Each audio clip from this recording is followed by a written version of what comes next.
there's so many things that have gone wrong. Like the first time we tried to record this, it was just like this whole thing. And we were just, no, this is all wrong.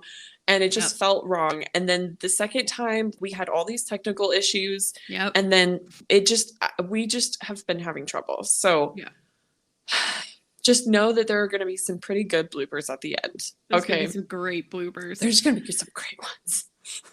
Get ready to get your laughs on. But with that said, hello, ghosties. Welcome back to Ghosty Podcast. I'm your host, Ariel Willow. And I'm your host, Alyssa. And today we're going to talk about ego and spirituality. Before we start, we want to remind you that everyone has different views on things, and that's okay. We don't ask you to believe what we do. We just want to share what we found in our personal path with others. And for those interested in booking a session or learning more about me or Alyssa, check out our websites, www.larussamystic.com for Alyssa or arielwillow.com for me in the description below. All right. Yeah.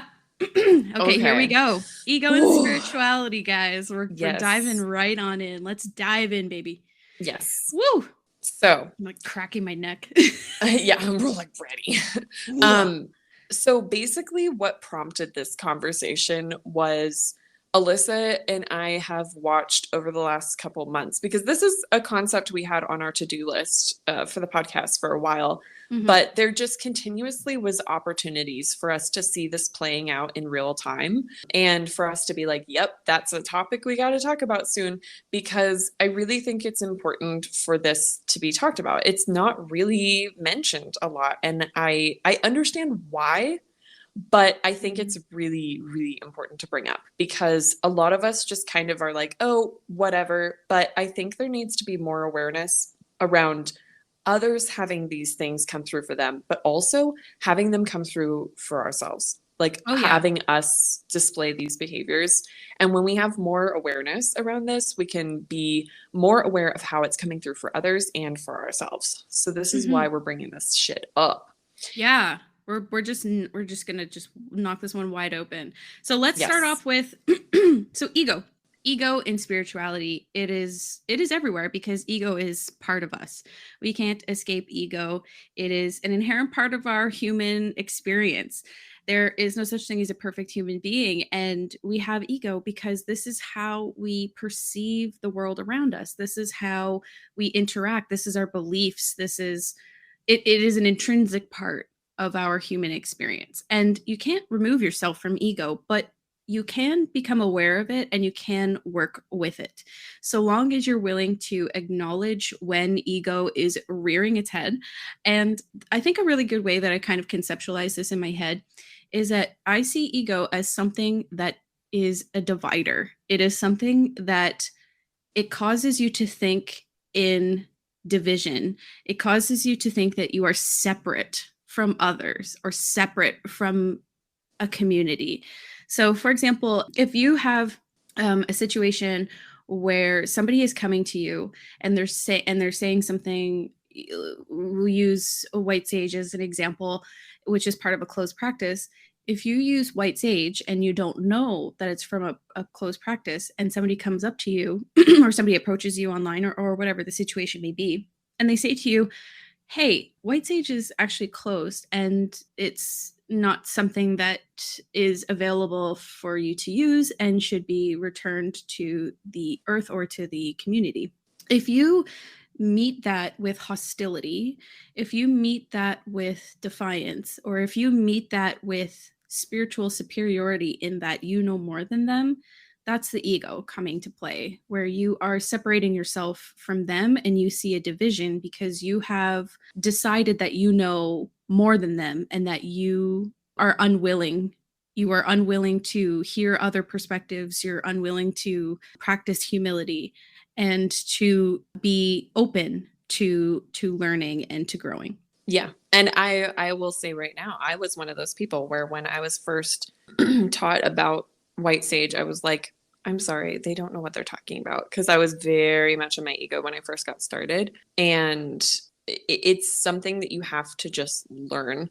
to not suppress, because like our ego is, like Alyssa said, impossible to separate ourselves from. Like we all have ego, and it's not necessarily a bad thing, but it can be a bad thing when we allow it to dictate every single way that we navigate every single situation. Yeah. And we don't see the collective, rather than, like, we have to see the collective in addition to ourselves, and not just how it's affecting us. And that can be really hard. And that's, I think, where the issue runs into, of people being like, well, I was never told that that was a problem, or the person that gifted this didn't tell me that I couldn't use it. You know, like there will always be an excuse if you're using it for a self-centered purpose, when if you were looking at it as a collective thing of like, oh, how can this be damaging in the sense of the collective? That's less of an egotistical way of looking at things. And I think that this is really important, because keeping yourself open to having a discussion is really, really critical in spirituality, because there's no one can know everything. And Ariel and I don't know everything. I mean, we're happy to be a source that is welcoming, and people find us comfortable, and we love that. But we're also people, and we are also flawed, and we don't know everything. And so there's confidence in being, true to your virtues and to your beliefs. But there's also, like I was mentioning before, there's humility, and there's willingness to grow, and there's willingness to listen to others and to absorb information that you were not aware of previously. And that's a really important part of growth, not just in the ego, but as spiritual people. Yeah. And it's also something where I think ego can also drive our ethics, which can be really dangerous. We have examples of this with like mediumship. You see this a lot in mediumship, because especially now with TikTok and it being a lot more accessible to see people who are mediums, you will see people who either claim to be mediums, or maybe are actual mediums, who are driven by ego, thinking that they're driven by spirit. And there's a difference. That's so dangerous. Oh my God. It's Ariel. not the same. It's so dangerous. I'm going to give y'all an example. I'm not going to give it an example. I'm going to give an example. I'm going to give you an example. Okay. I'm not. I am. I'm gonna. Okay. So if you have somebody approaching you, okay.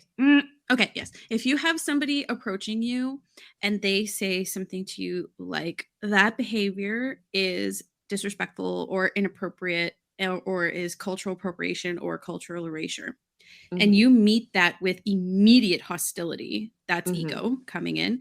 If you meet that with hostility, because how dare someone question you because you know more, how dare someone approach you and put you in a state of discomfort, and you meet them without humility, that's ego. What gets really dangerous, though, really, really dangerous, is if that person still is unwilling to listen to not just one person, but swaths of people within a culture or a practice, and they walk away and they start saying things like, well, I know more because I'm more spiritually enlightened.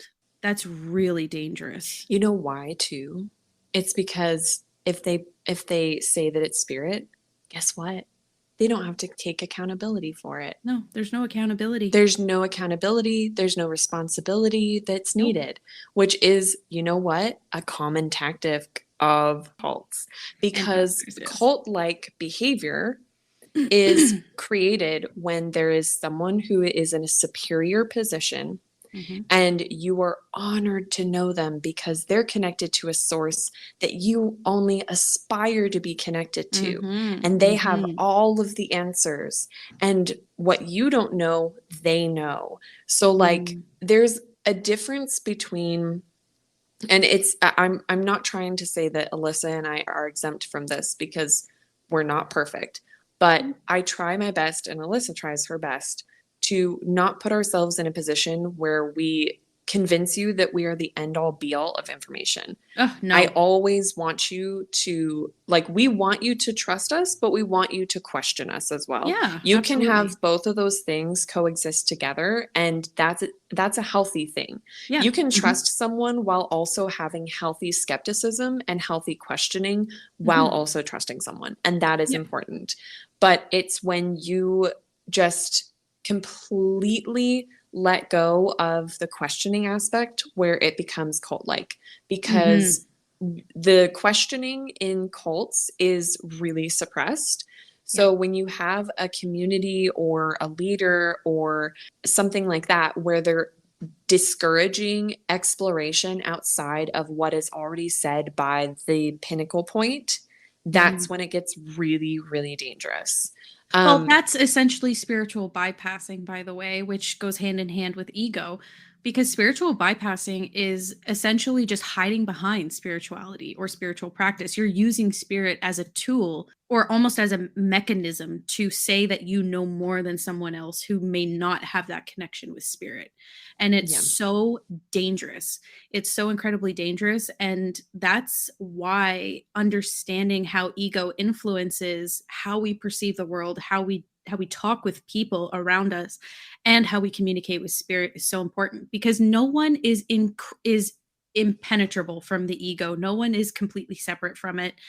We have to understand how it impacts ourselves and our spiritual practice.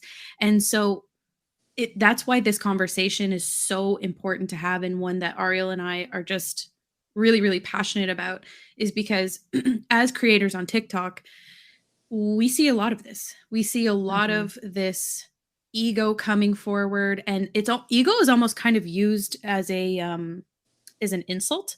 Like we see it kind of thrown around like, oh, your ego, your ego.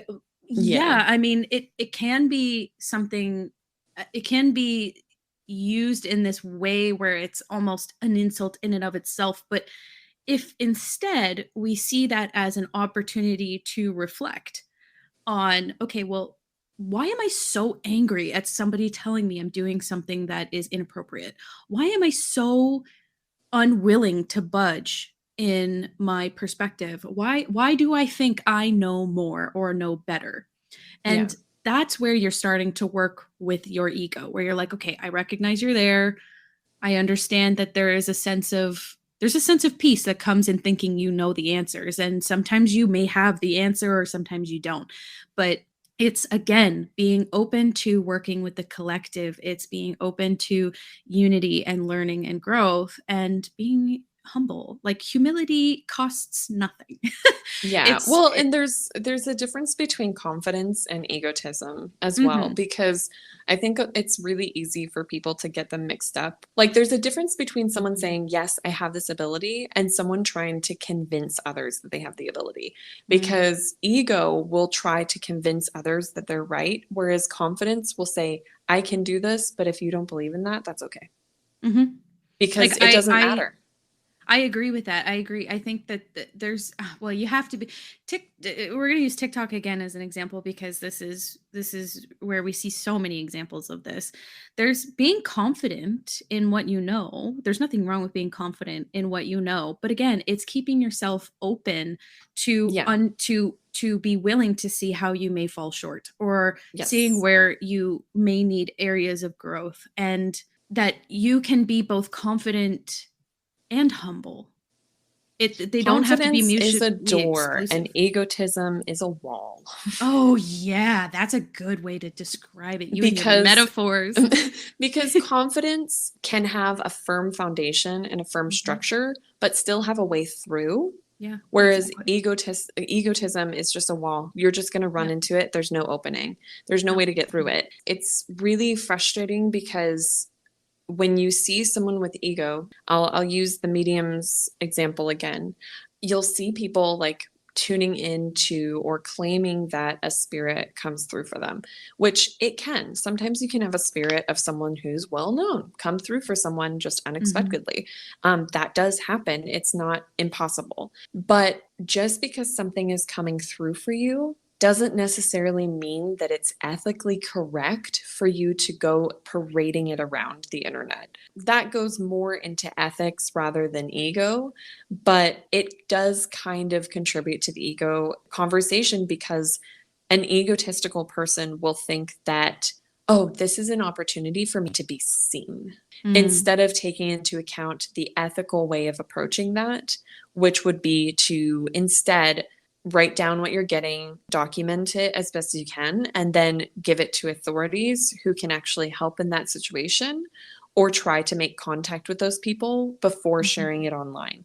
Or if you're going to share it online because you don't know how to get in contact with those people, saying, I think I may have information that could be helpful in this situation. I'm not going to air it on the internet, but if anybody knows how to get in contact with them, let me know. Done. Yeah.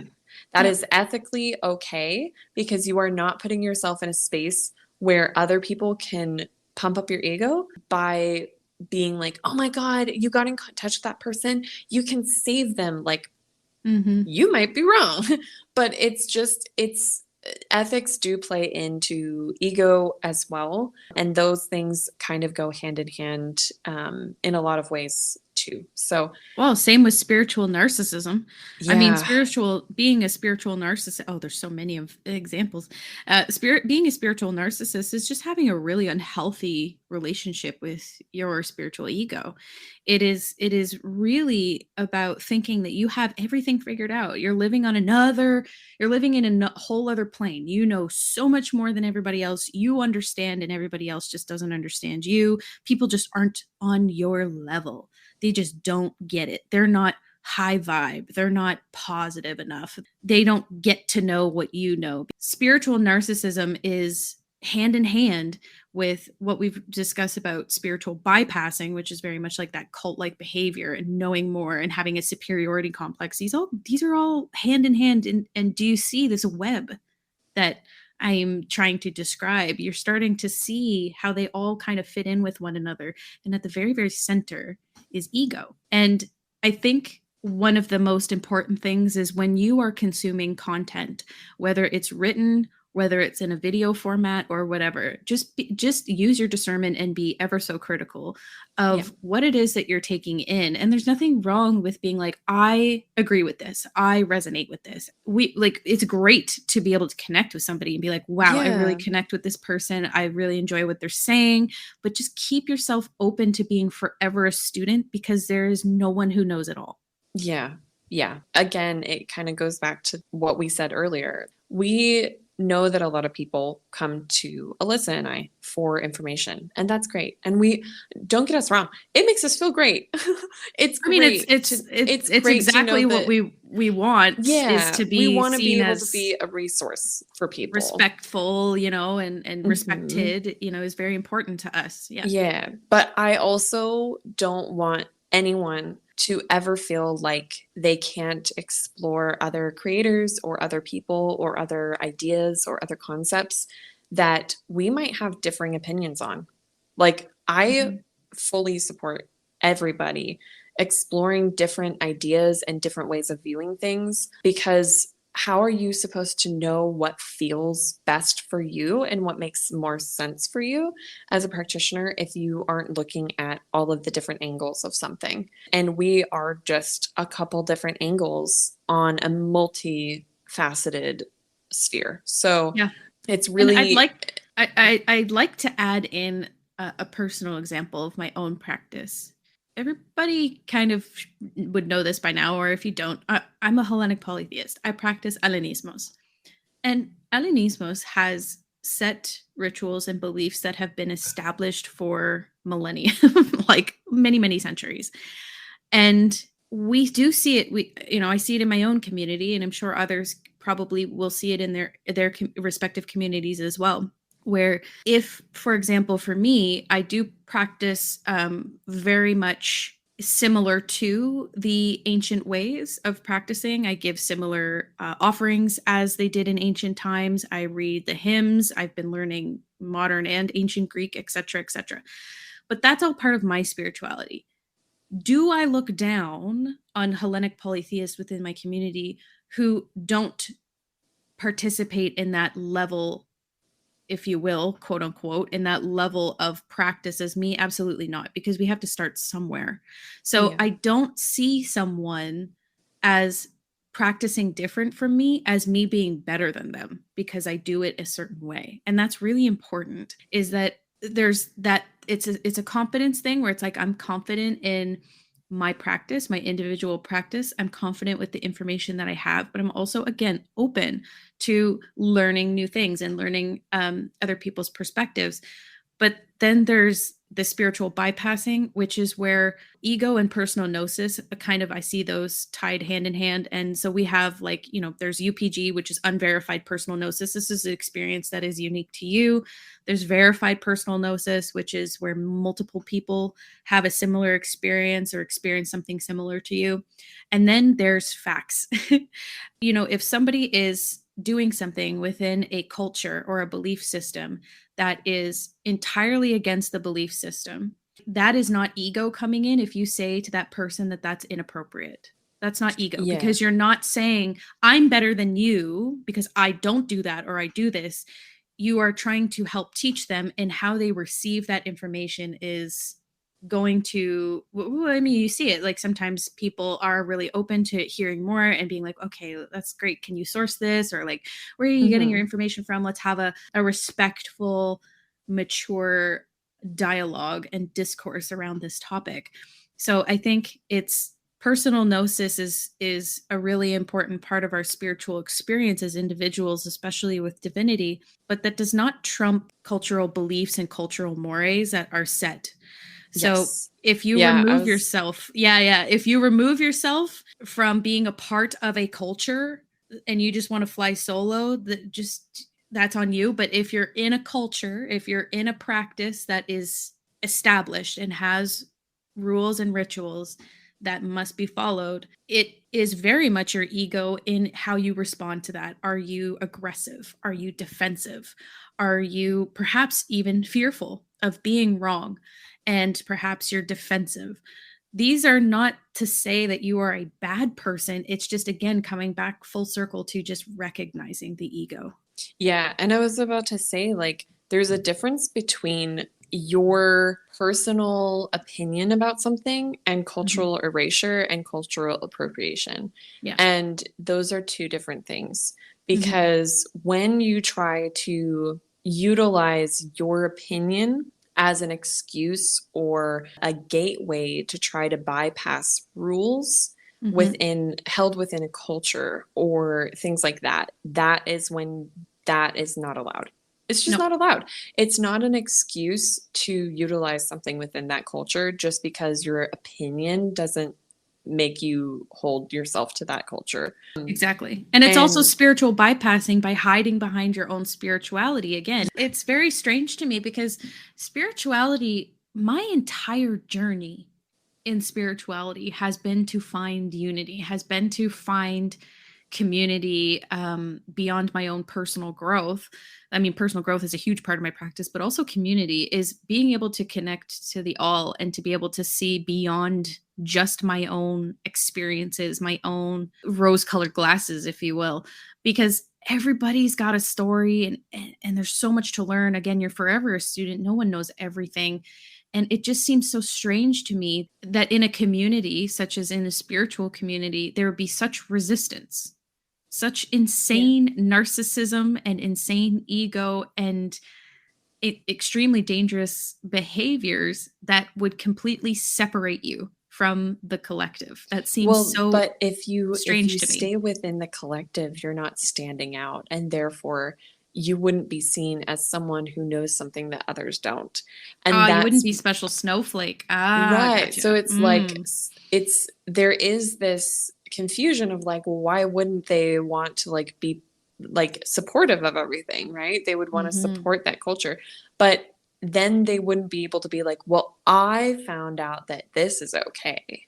And people are like, oh, like people who don't know any better or are just getting started or aren't aware that that's bad are going to be like, oh, they know something that other people don't. I should listen to them. And that's where it gets really dangerous and into that cult-like behavior, like we were talking about earlier. And that's when you have to really be careful, because it really plays into sometimes even like anti-Semitic viewpoints, which can be really, really scary. There's 100%. a creator that I follow on TikTok who commonly talks about a lot of spiritual concepts being a trap door to anti-Semitism rather than like a staircase. Like we think that it's going to be like this hill that we slowly descend down, when in reality it's a trap door where we just like fall right through. So it is important to keep yourself in check and make sure that you are staying open. You're being the door instead of the wall. Okay. Like to the door, to the wall, to the window, to the wall, to the wall. Yeah, but even if you want to be a wall, at least have a window. Yeah. At least have a window you can crack, because there has to be some willingness to hear people out, even if ultimately you come to your own conclusion otherwise. Like, at least hear them out and have a discussion, because in my opinion, it's fucking cowardly to just be like, I'm right, and you obviously don't know what you're talking about because I talk to spirits. So it's super dangerous. It's so narcissistic. It's really scary. It's terrifying. It's actually, like, I think it's important that we're saying that it's scary. It's not just that it's frustrating or annoying. It is actually scary. As someone who was previously Christian, it's terrifying, because it's all too easy to fall into a place where you are going to one person and one person alone to give you all the answers. And if you cannot completely trust that person, because you should never, like, when you are, I don't want to say you should never trust anyone, because there has to be trust involved somewhere. There has to be a level or a point where you can trust people. There should always be skepticism and always be discernment and always use your fucking head. Like, do not lose your cool, because if you lose balance, nobody's going to catch you.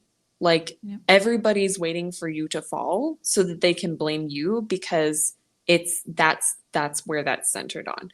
Like, or on the flip side, there's going to be some real dangerous people who are going to swoop in and say, I can catch you. I have all the answers. You should trust me. And it's just like, Ariel and I are a huge supporter of asking questions, being critical thinkers. Always ask questions. There's no stupid questions. Like, people are always saying like, oh, I feel bad asking a question. No, never feel bad asking questions. Never, ever feel bad asking questions.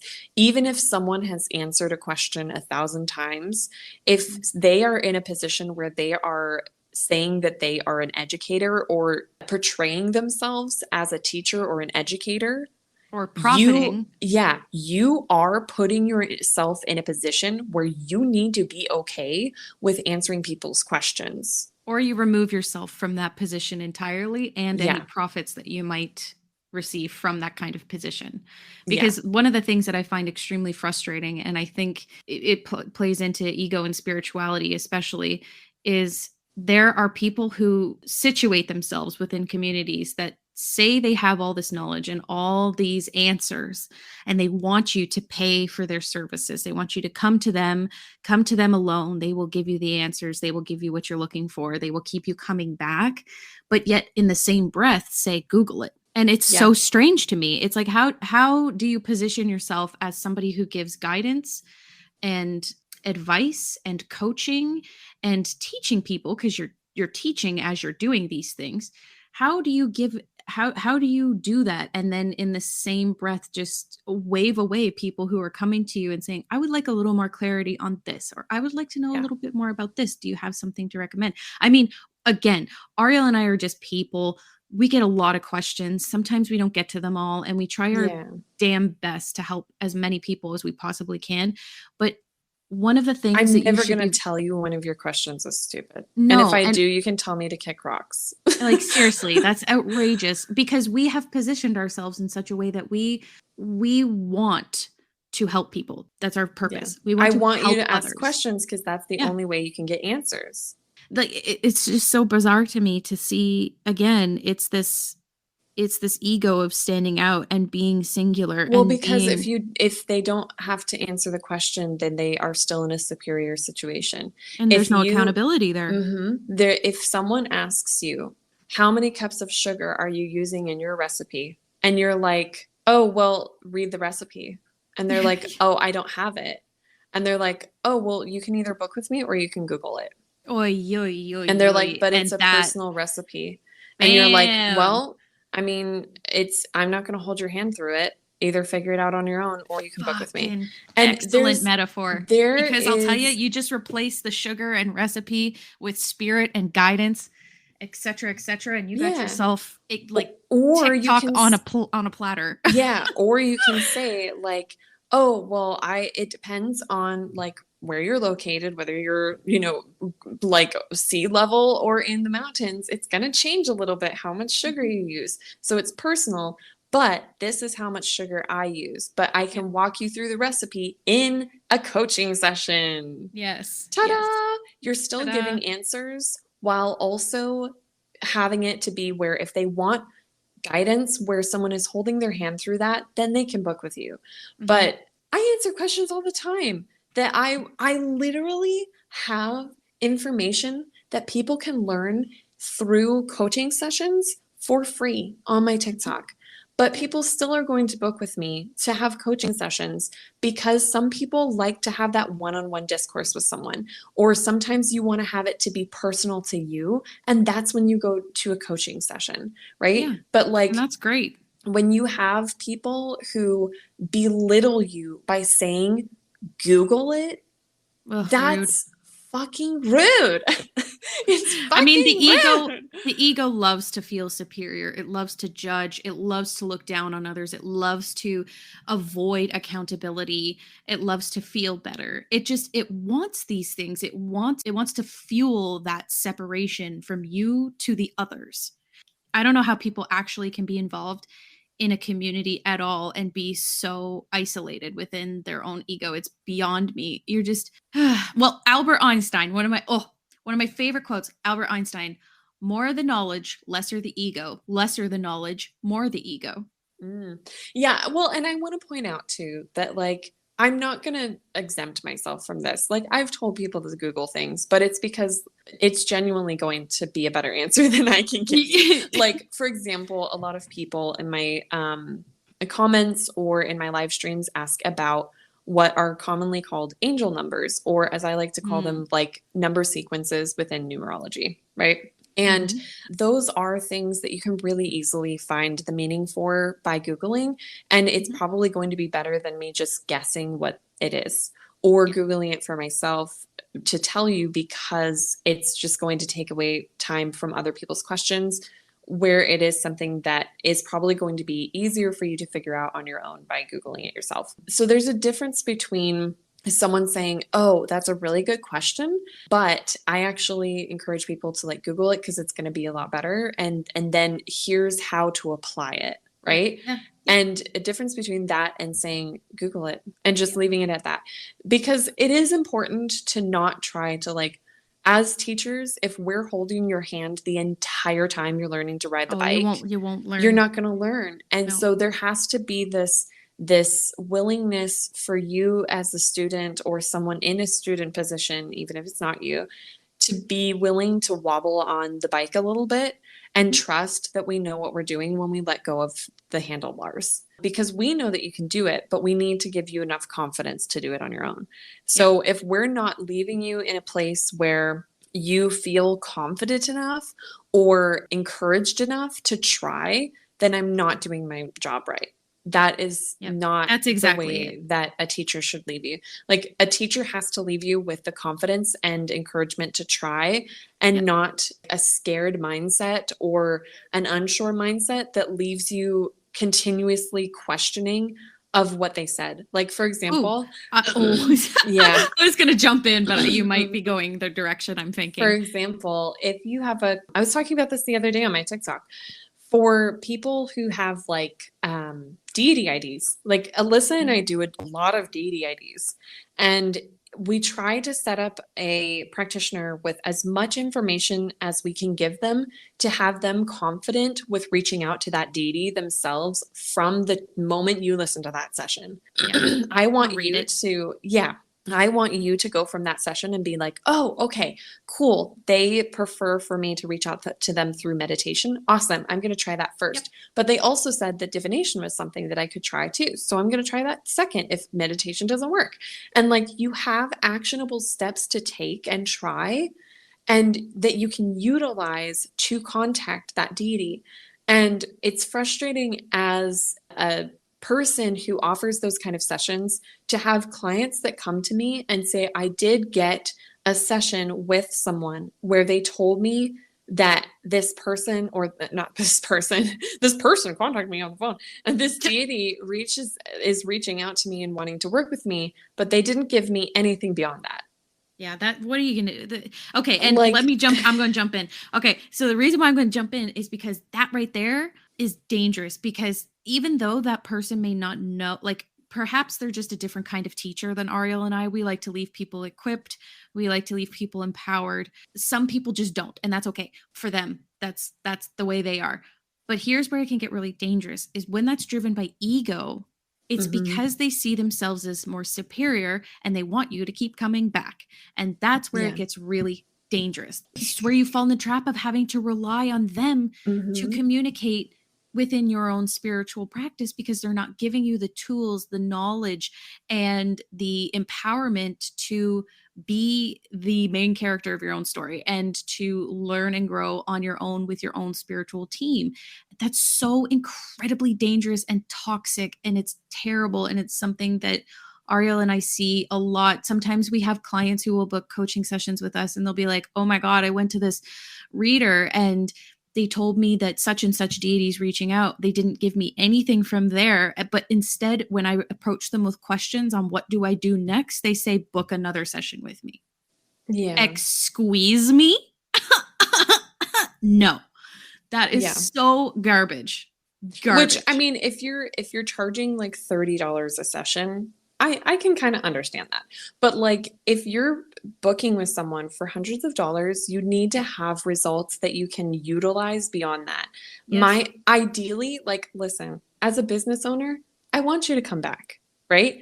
But as a teacher, I want to enable you and like give you the confidence to not have to come back. Yeah, it's your choice. There's a difference. Yeah, there's a choice there. It's not between a necessity. Needing to and wanting to. 100%. And I would agree with you too, Ariel, where your point just before that is, again, I'm speaking from, the way that Ariel and I have our businesses set up. If you go to Etsy and you type in deity ID and you see a deity ID for $10 and you get a name, I mean, that's not a bad thing. It's not that it's a bad thing. It's that you shouldn't be surprised. You can't expect a whole lot from a session like that. Yeah. And it's not to say that people can't give amazing sessions at lower price points. It's not to say that at all. But it's to say that like there is a certain level of expectation that you should have with price points, where if I was getting a deity ID at like $30 or less, if they pulled like one card and were like, this deity is coming through for you, I'd be like, awesome. That was all I was expecting. Yep. Because I wasn't expecting like actionable steps. I wasn't expecting anything beyond that, because that person is charging for the time they're utilizing. And that time might be like 15 minutes. And 15 minutes isn't enough time to really, really get in touch with the deity and be able to have close. Yeah. And be able to have a lot of actionable steps that you can take. Ariel and I essentially, but like I can't. How do you do that? My spirit team sessions are like hours long. Sometimes a whole day. IDs. Like Ariel and I interview the deity. Like we interview them. Like we talk to them. That doesn't take 15 minutes. So I think it comes kind of full circle around to kind of knowing to some degree, like who you're paying for your services for and what your expectations are and what they're offering and the boundaries within what they're offering. Like this is all just kind of normal transactional stuff. But what we're trying to get at here is the issue that we see where there are people who are charging incredible amounts or much larger amounts, and they're giving you peanuts and little breadcrumbs for you to have to follow back to their hands. And it's just that's a huge issue for us. And we understand why some people might do that from a business point of view, but that is, in my opinion, very ego driven in a lot of ways. And it can be very dangerous to have to continuously just hold this carrot, at the end of a stick over somebody's face, where you're clearly taking advantage of the fact that they're seeking guidance and they may not know where to go. And you're just saying, I have all the answers, just follow me. Okay, keep, purchase here, just swipe your credit card. Okay, keep going. Like this, it's super, super dangerous. So just, again, it comes back to discernment and knowing what to look for when you're booking with people where you are looking for guidance in your spirituality, or you're looking for coaching, or whatever it is you're looking for. These are all important conversations to have because they're very real and they exist and people experience this and we see it ourselves too. And this is something that is part of the journey of community. When you branch out from yourself, like I was a solo practitioner for so fucking long, and then I reached a point where I could only do so much on my own, and I really needed to reach out to broader communities and talk with people and share ideas and also share my knowledge. And in that I grew so much more. And in that you will be looking to others for guidance. I look to others for guidance too. I mean, there's sometimes where I get stuck and I'm like, oh my God, I need somebody to give me some guidance. But I'm always utilizing my discernment. I'm always encouraging myself to ask questions. And I'm always understanding that this is part of an answer. Like Yes. What else am I getting beyond this for myself? And that's really important to remember too.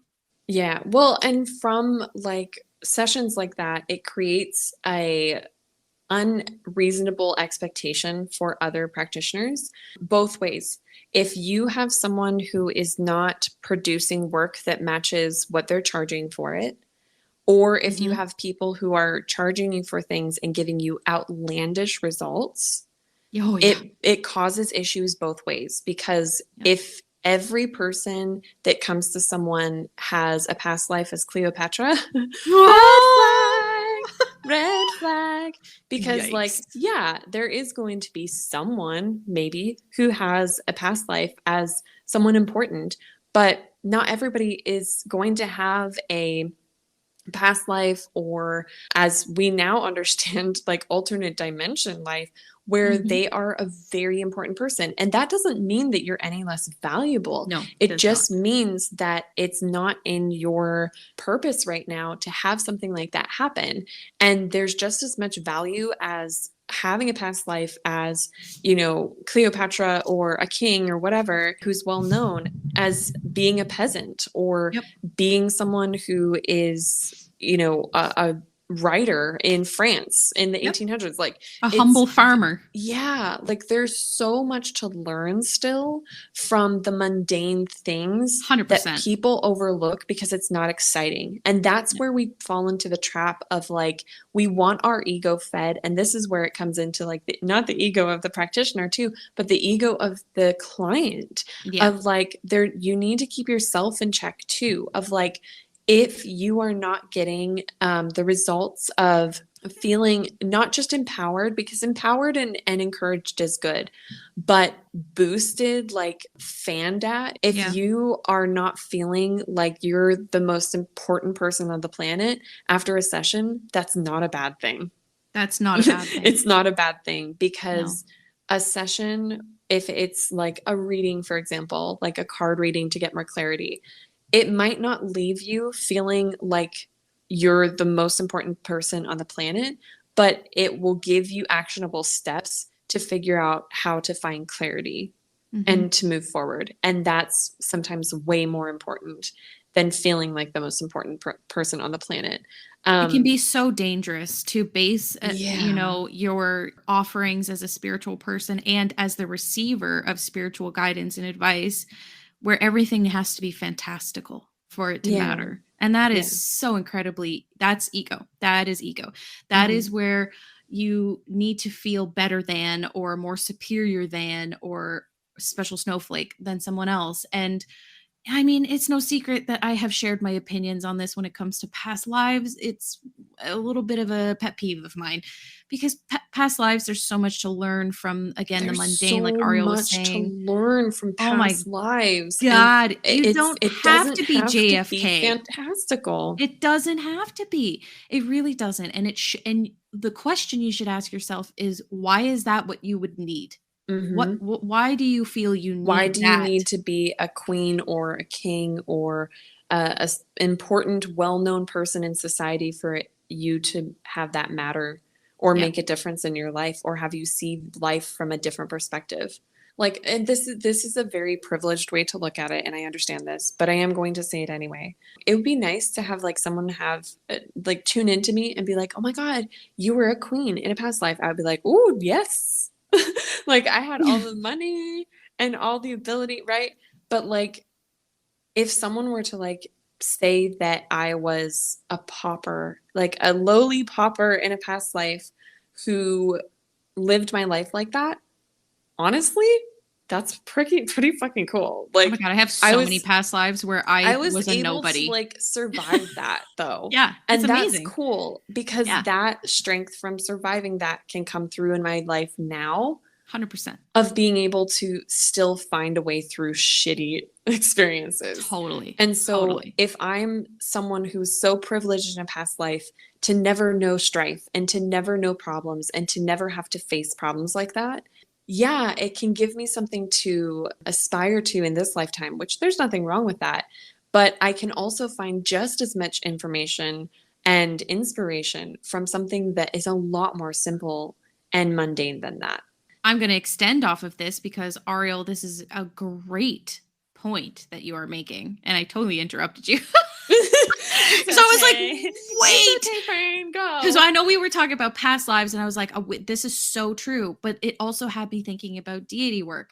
And the Mm-hmm. reason why I was like, oh, I have to jump in and totally interrupt my best Fern is because we're deity practitioners, we work with deities, and that's Yes. fine. And also I venerate, and so does Ariel, where we worship deities but don't Yeah. necessarily work with them. I And that promise if is, you work with Lucifer, you're not cooler than other people. you're not. You're not. And you should You're never think not. of yourself as such, It because doesn't make you that's edgy. no, It no, doesn't make you cool. Like no. it's neat, don't get me wrong, like he's a great deity, but it doesn't make you Oh, edgy. It doesn't make you fantastic. cool. It doesn't make you like superior. It's But just here's it's the ego, where again, in especially with deity work, where we see people collecting deities like Pokemon cards, we see people wanting to portray themselves as the one and only, what's the word I'm looking God's for? spouse. It's not just God spousing, but it's like they're the one and only knower of anything related to that entity. Oh yeah. Or do you know what I'm saying? Like you have to be mindful when you're starting to branch out from guidance and things, and you're starting to work with divinity, that these are divine beings, and you should be honored. You should be honored that these deathless gods are coming forward to assist you in life, or they listen to your petitions, they listen to your prayers, and they answer them. And that's amazing. And it's a great feeling. But you are no better than the person next to you if they work with one deity and you work with 10, or if you are an oracle of 6 deities and they are not an oracle of any, or whatever the situation may be. I'm throwing out some examples that we commonly see within the community. And I encourage people to share their knowledge all the time. I Yeah. love, oh my God, I could talk about Artemis until I'm blue in the fucking face. Everybody knows that. I'll talk about her all day long. But I never position myself as better than anybody else because Yeah. she's a patron of mine. I will never position myself as better than anybody else because I may know a lot about her. I want to share and unite people in the knowledge of her because that's what gives me purpose. But there is this dangerous, dangerous, dangerous line that people walk when they interact with divinity, where they tend to forget the humanity aspect. Yeah. They tend to Yeah. forget that they themselves are human, and they start to feel, I would almost say they start to see themselves in a divine light even. And that's dangerous in my opinion. Yeah, well, because if you feel like you are more important than others, or if you're more almost like as divinity, then you can justify a god leaving a goddess for you, and Mm. that's Mm. why. Like that's not the purpose of deity work. The It's not. purpose of deity work, here's the thing that bothers me too, is that, and this goes in New Age spirituality 100%. New Age spirituality will tell you, like, we have to raise our vibration to be Ugh. within the like 5D mindset. And I'm just like, why, Becky? And she's like, because that's where our consciousness is moving to. And I'm like, but why are we here then, being human and I not am just human. staying as a spiritual being? Yeah. Yeah. Riddle me that. Because why are we here being human? This is the question you have to ask yourself. If you are convinced that you have to be as spiritually connected or as spiritually attuned or as spiritually advanced here that you are barely human, why are you even fucking here? This is not encouraging anybody to off themselves, by the way. Oh my Don't do God, that. no. Yeah. I just wanted to make No. sure that clear. Like, don't do that. But what No, I'm no. saying is that there are people who will use the excuse that we're here to be a spiritual being on earth as a way to further a mindset that is damaging, rather than looking at the practicality of it and saying that we're here to have a human experience and be human, because you cannot be human anywhere else. No. And so there is a reason why you incarnate as a human. And if you didn't want to learn human lessons and have a human existence, you would stay in your spiritual form. So there is a reason why we are not meant to have the complete and utter ability to just communicate with spirit clearly and perfectly every single time, because there will always be it through the human lens, because we are fucking human, and that is what We we are are human. supposed to be. This is Yes. why it's important to feel your emotions, because a spiritual being doesn't need emotion to function. A human does. And there's a reason why we're here to experience it. If you're angry, be angry. If you're sad, be sad. If you're happy, be happy. But don't try to make yourself feel anything other than what you're feeling, because you're not a spiritual being robot, okay? You have human emotions. You are a human, and there's a reason for that. It's simple as that. Someone who tries to tell you that you need to be a 5D mindset or whatever the fuck they want to say, like, that is literally using toxic positivity as a reason to make people feel like shit. And it bothers the fuck out of me, because it's also physically repulsive, it's because a literally lot impossible. of these terms are rooted in racism, Yeah, and it's and toxic as classism and fuck. sexism.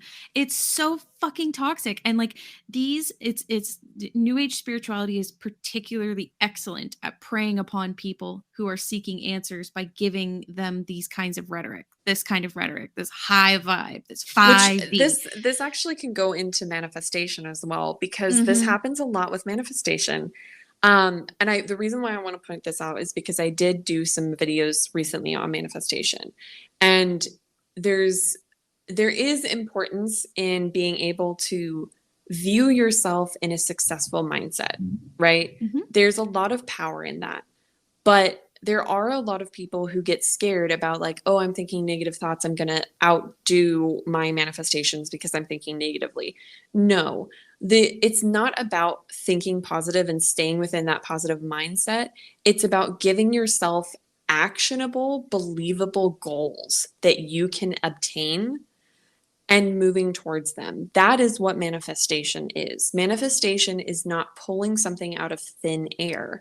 It is giving yourself actionable steps and believable steps so that you can actually reach your goals. And when people portray it as something where you just can think yourself there, that is a very privileged way to think, because Yep. when you put yourself in a place where if you can think it, you can have it, it's because you're white and rich, okay? Like, Yep. let's just be honest. And a Like, man.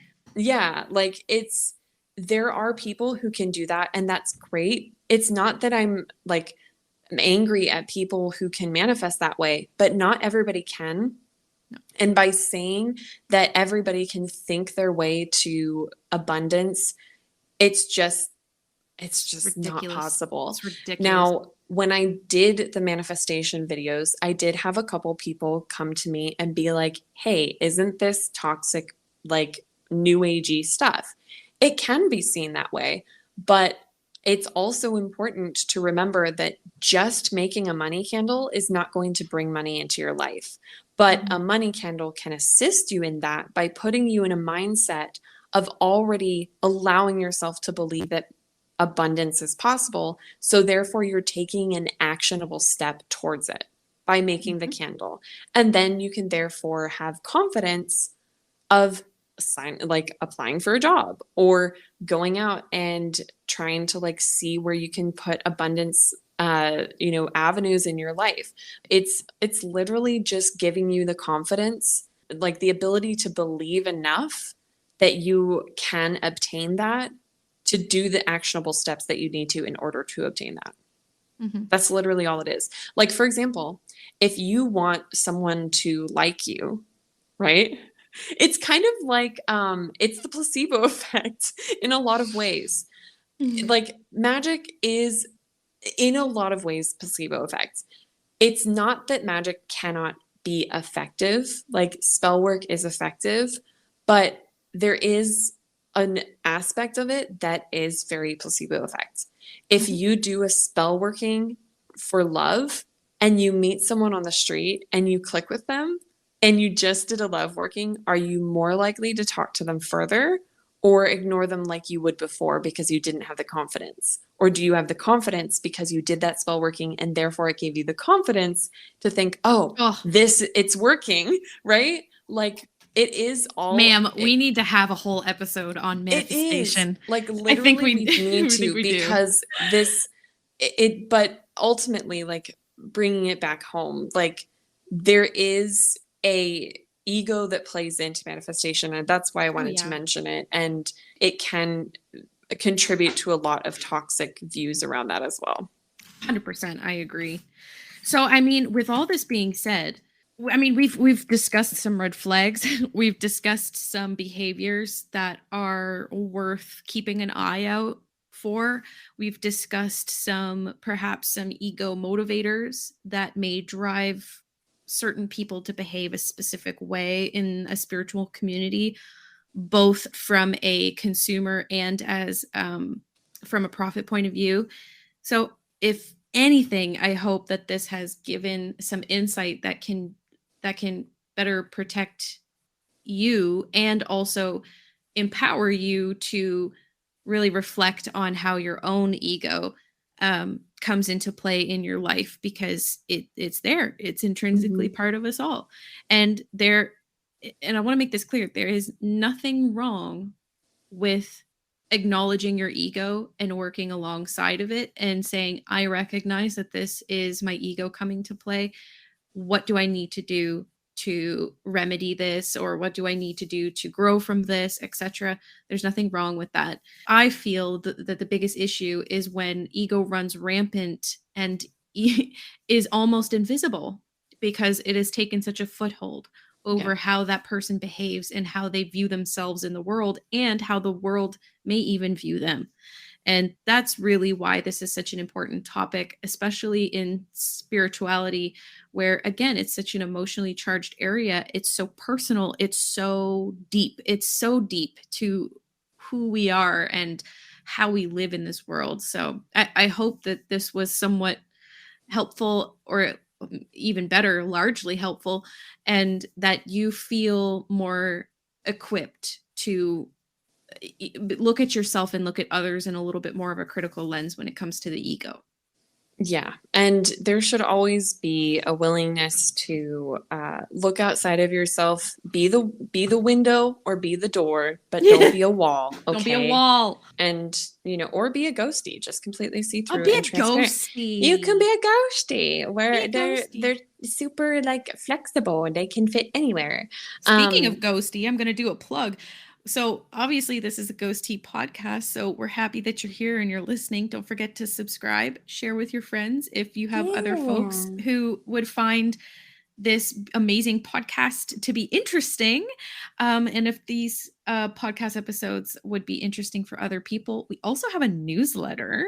We do. And I think it's our first time talking about it. Yeah, I think it is. We have like coupons in there, and we also have articles about different witchy topics. Like we did one on color magic and wards and moon magic, like working with the moon phases. We did one on like Hellenic polytheism. We did one on Norse paganism.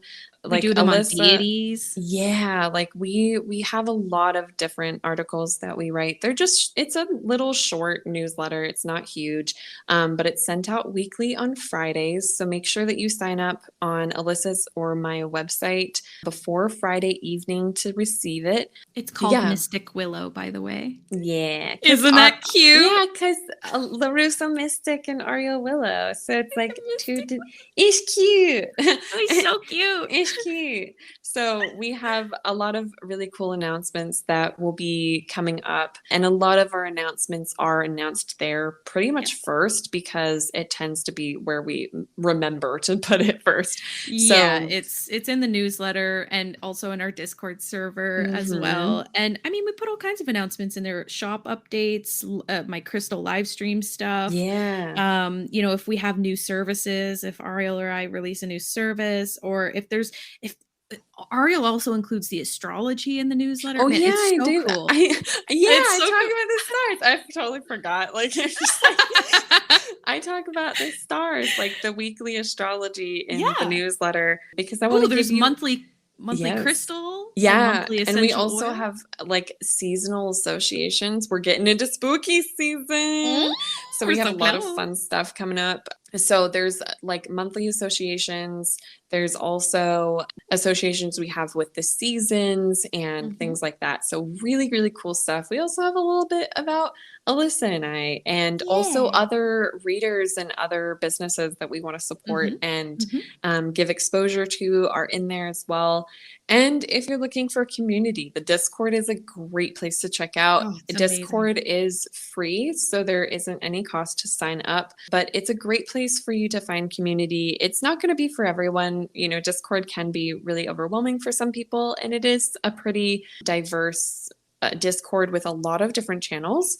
So sometimes it can be a little bit overwhelming, but it is a really, really great community if you're looking for other practitioners who practice a bunch of different kinds of practices, work with different types of deities, people who are experienced or inexperienced or in between, different parts of the world. We have over 500 members now, which really gives us a really big scope of different practices and different beliefs. And it's really cool because we can have really awesome discussions in there that are super respectful. Everybody's very sweet and nice. Dude, and my heart just fluttered. It's such a sense of I'm so happy and proud. It makes me so happy because it's a community that I've been looking for personally for years. And it's genuinely such an honor to be someone who created a community that gives people a place to grow and create friendships and learn new things while not being bullied. It is not a place where like bullying is tolerated or racism or anything like that. And it's really something that Alyssa and I are both really proud of. So if you're looking for a place to hang out with a bunch of different people and get to know other people's opinions, like that's a really great place to be. And if you check it out and you hate it, you can leave. It's okay. Yeah, we're not going to be mad. I mean, Ariel and I get up to all kinds of really awesome stuff, and we love to be able to include your, your feedback as well. Ariel and I post quite a bit on Instagram stories, and we also ask for feedback, in the Discord. we just get up to all kinds of fun little ghosty stuff.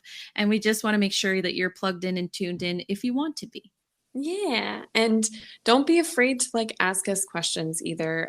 You can ask it through I don't know if we still have the question submission button on the Anchor website, but if you're not on Anchor, like if you're listening on Apple Podcasts or Google Podcasts or on Spotify or something else, you can go to our websites and email us, or you can email us at mysticwillownewsletter@gmail.com and send your questions there, or you can message us through the Ghost Tea Podcast questions channel on the Discord as well. So there's a lot of different places you can ask questions.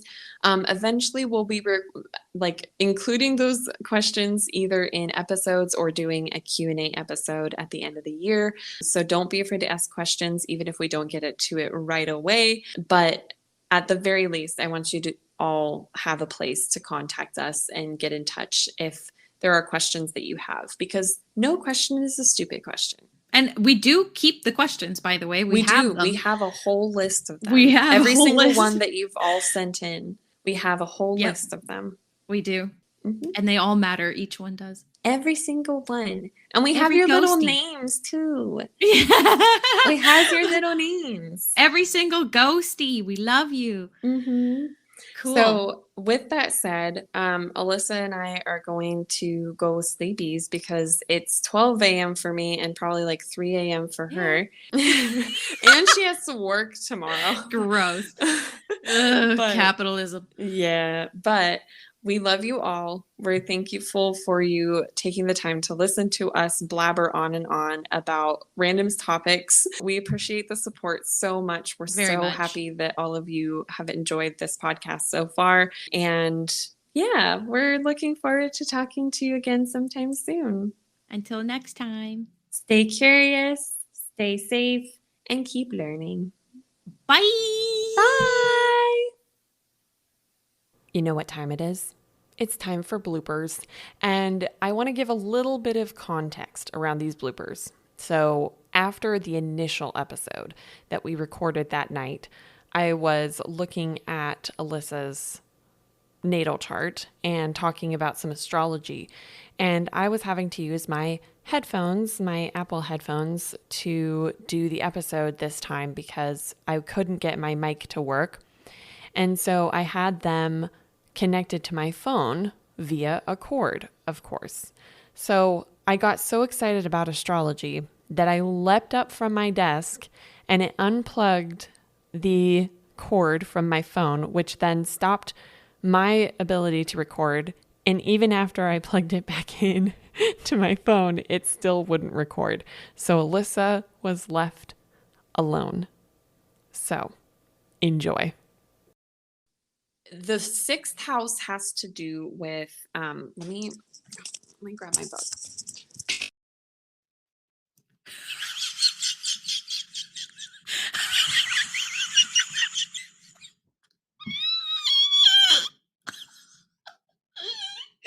All I heard was just like this weird robotic and then quiet.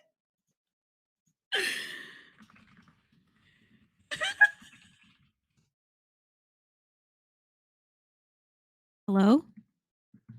Hello? No, hello. I don't know what you did.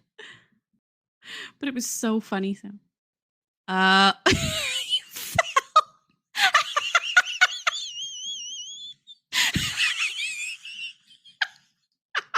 It was so funny. It was so funny sounding. It sounded so funny.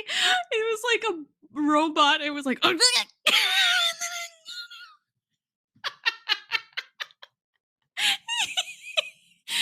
it cut out. Do you want to just actually start over? Start over, and I'm just gonna. Do you want to do that? Do you want to just like completely start the whole fucking thing over? Do you want to just completely start the whole fucking thing over? Do you want to just like?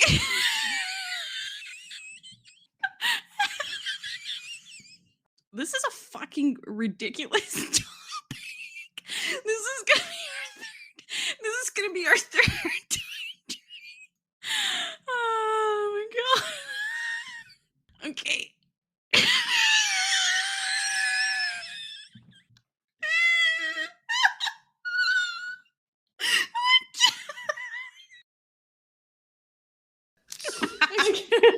Okay. Hello, ghosties. Welcome back to Ghosty Pasta.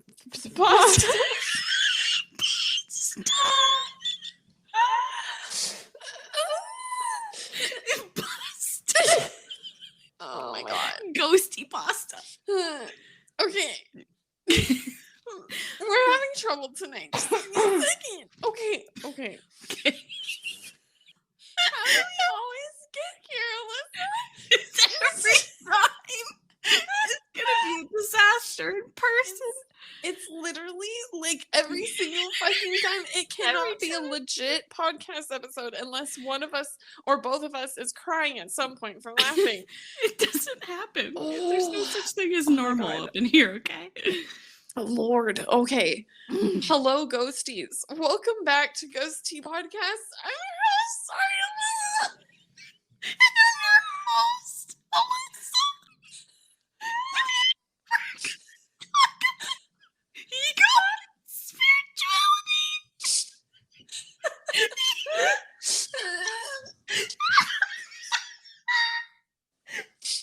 We're trying our best, okay?